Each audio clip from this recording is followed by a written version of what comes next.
NBI Director Melvin Matibag will again face the impeachment court today for cross-examination. Kumuha tayo ng detalye mula kay Isaiah Mirafuentes ng Abante, live mula sa Senado. Isaiah?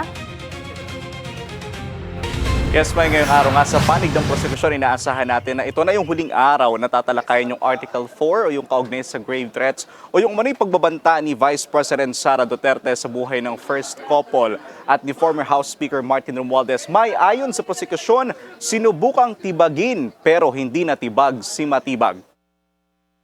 Naniniwala ang prosekusyon na magiging malaki ang ambag ni Director Matibag para sa pagpapatibay ng ebidensya laban kay VP Sara, kaugnayan sa umano'y pagbabanta niya sa first couple at former House Speaker Martin Romualdez. Ayon kay House Trial Spokesperson Attorney Benjamin Tolosa Jr., si Matibag ang nagkumpirma na mayroong kinausap ang bise na patayin si BBM, F. Eliza at Representative Romualdez. Ayon sa prosekusyon, hindi lang isang video ang ginawa ng bise kundi isang viral threat na bumuo na ng kasunduan sa isang mamamatay tao.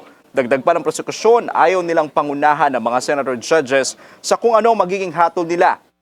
Subalit para sa kanila, nagsusumigaw na ang mga katibayan para makonvict si VP Sara. May ang inaabangan nga natin ngayon ang ikalawang araw na pagharap ni Attorney Melvin Matibag sa mga senator judges sa impeachment court. At mas kaabang-abang din may yung mga sasabihin niya mamaya dahil posible nga ngayong araw na ito makukumpleto. Pero bago yun may, ilang minuto bago nga magsimula ang paglilitis ngayong araw, makakasama natin ang isa sa mga House Trial Spokesperson, si former Representative Ace Barberscong. Maraming salamat po. Good afternoon. Good afternoon, Isaiah. Before ko po ibato kay May yung pagtatanong, one question lang from me. Since ngayon na nga po, inaasahan natin yung last day to tackle about the Article 4 sa impeachment court, tatlong witnesses po na ipresenta ng prosekusyon.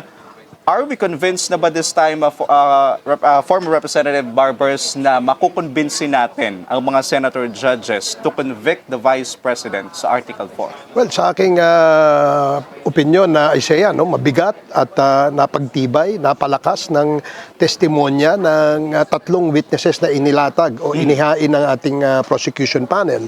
And because of this, lahat naman nakita natin magkakadugtong, magkakadikit.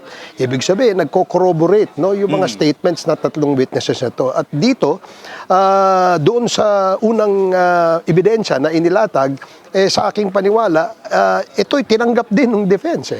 In fact, hindi nila question. They did not deny the existence of the video. They did not deny that the Vice President uttered yung mga pagbabanta. So, yung ibig sabihin, sila mismo, napalakas nila yung ebidensya. And they've even used the same video. That's correct. During the trial. That's correct, Tama. So, ginamit nila yung the same video at nabigyan tuloy ng diin na itong videong inihaing bilang ebidensya ng prosecution, lalo pang napagtibay at lalong napalakas. So can we say kung na malakas na, sapat na ito, and among all other articles, ito talaga yung masasabi natin bang pinakamalakas itong Article 4? Well, actually, ako, iniisip ko na dun sa nakita at nadinig na mga ebidensyang inilatag, ang ating mga senator judges ay magkakaroon ng sariling conclusion o opinion, and hopefully, itong kanilang nakita at nadinig ay sapat na para sila ay maka-arrive at a decision. Yes. Whatever that decision is, ang ating iisipin palagi na ang kanilang decision ay base sa ebidensya. Alright, baka may tanong ka kay Spokesperson Barbers. Magandang hapon po, Representative Barbers. At this point po, ang sabi nga ng prosecution, wala nang question doon sa authenticity ng video. Pero based on sa testimony ni Director Matibag kahapon, is it enough to prove na totoo nga na VP Sara contracted a hitman or an assassin? Well, dito sa tinatalakay o dililiti sa impeachment court, hindi na po kailangan na i-prove kung meron siyang nakausap. What is important that the trial the prosecution will prove is the fact that there was a pagbabanta uttered by the Vice President and threatened the life of the President, the First Lady, and the former Speaker. And that is already enough to say that there was an impeachable offense that was committed by the Vice President, which these utterances constituted a betrayal of public trust. Okay, para malinaw, grave threats lang ang dapat patunayan at hindi na kailangan patunayan na may assassination plot, allegedly. Yes, hindi na mahalaga sa punto ngayon na patunayan pa no na kung meron bang nakontratang hitman o assassin. Dahil ang nililitis po dito ay yung punto na kung saan ay nagbanta sa ating Pangulo, ang ating pangalawang Pangulo. Alright, maraming salamat po, Representative Barbers of the Prosecution at Isaiah Mirafuentes ng Abante Live mula sa Senado. Former Senate President Franklin Drilon defends the Senate Impeachment Court's decision to allow the subpoena for Vice President Sara Duterte's financial records.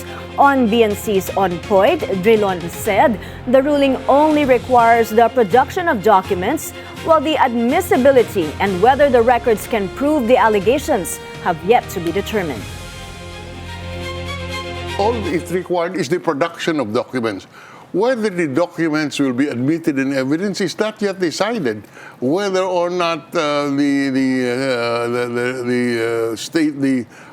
financial records can be admitted or can prove what is being alleged has not been decided. And this is not the first time. It happened during the time of Chief Justice Corona. It is provided in the law. Even if there's no president's authorization, the impeachment court on its own can issue the subpoena.